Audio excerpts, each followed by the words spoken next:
9/11. May I repeat?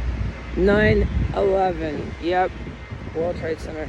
Anyways, 9/11 a.m. October 16th, the following day after world history was made on film. Yeah, it was. I know I filmed it. I did that in my life. Yeah.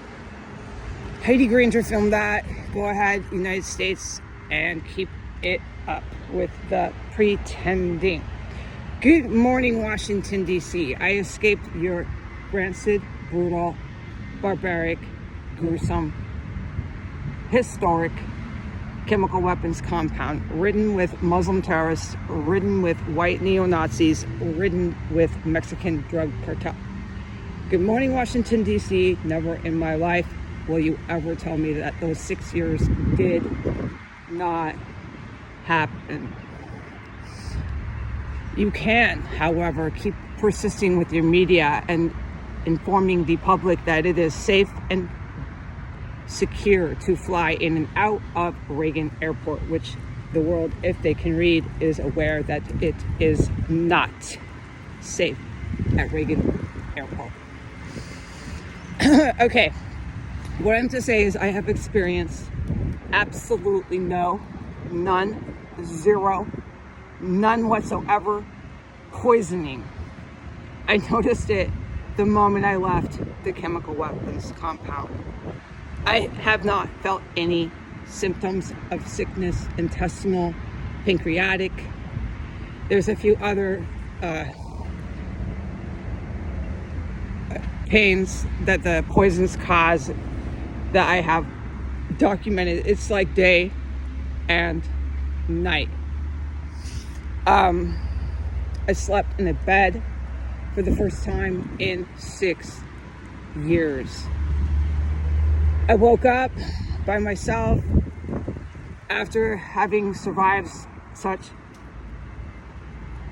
an indescribably traumatic situation, in shock, and I went to bed with the only thought of how the military, who was very present at 1509 S Street Northwest, how they protected me when I was like a little baby, vulnerable and utterly helpless with that bedroom door.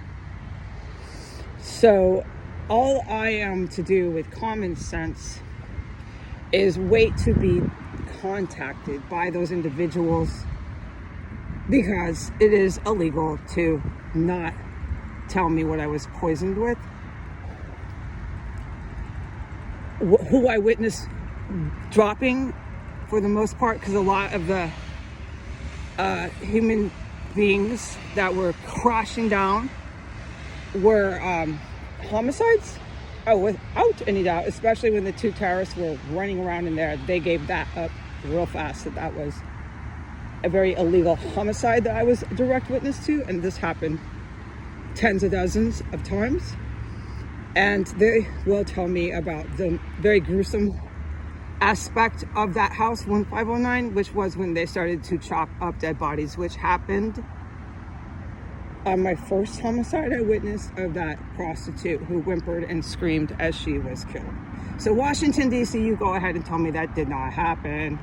And while you are doing that, I am recovering. I do not have any sickness from poison. I'm, as of day one, 24 hours, formally starting to physically recover from just being poisoned. And in closing, what I am allowed to say was I was certainly being hit with gas that was not NOT, not being shot at me. It was being used on other people. So there's what you call chemical weapons warfare to the day I left going on in that house. And then the cops all piled in and crashed in and raided the house a good 2 hours after chemical weapons warfare had occurred. That chemical weapons warfare caused me to race to the bathroom. If they were poisoning me, it seemed like I was just caught up in it. I could be mistaken. But no matter what, to the very day, police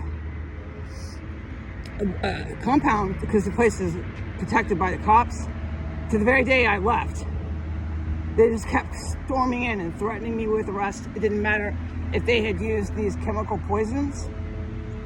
10 minutes before, 1 hour before, they just show up and go on film and say whatever they want, threaten me with arrest, and then they did their job. They're going to go ahead and be safe. They're never going to be arrested, questioned, confronted for the most serious capital crimes. You can't stockpile those kind of poisonous gases anywhere, folks. Anywhere except a military base. All right, bye.